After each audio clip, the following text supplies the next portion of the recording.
गुस्सा आ रहा अंकल का? किसका इसका गुस्सा आता आपको?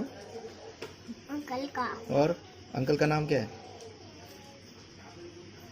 अंकल का नाम कटिंग वाला है। कटिंग वाला है। सही बोले, कटिंग वाले अंकल है। हाँ? बुलाने का फिर से? क्यों नहीं? आप सब्जी रोटी नहीं खाते, चिकन नहीं खाते, फिर बोला? खाया तो है ना? क्या खाया? कब खाया? अभी खाया ना? क्या खाया? दिखाओ। अभी भी खाया। अपन ने कल खाए थे अपन। क्या खाए थे? कल। कल क्या कल खाए? कल कल। अभी से। ये क्या कर रहे हो तुम? कुछ नहीं। ये कुछ नहीं कर रहा हूँ। क्या? मत करो। अरे यार। बस जला जला बाबू। ये अंकल को घूम गए देखो। ऐसा नाम क्या है बाबू तुम्हारा?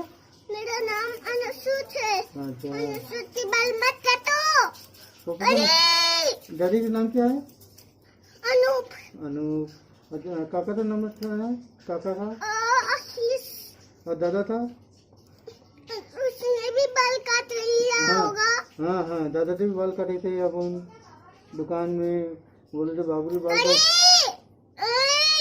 अरे यार। अरे बाप रे, अरे बाप रे, क्या कर रहे हो तुम? कटिंग कर रहा बाबू थी। मैं गुस्सा हूँ। गुस्सा हूँ? क्यों गुस्सा मैं हूँ? मारूंगा तुमको। मैं तो मारेंगे। मैं तुम्हारी कटिंग करूंगा। मैं बहुत डरा हूँ। मुझे तुम मैं कटिंग करने नहीं दूंगा। जो मैं भी टकला बनाया, देख ना तो देख।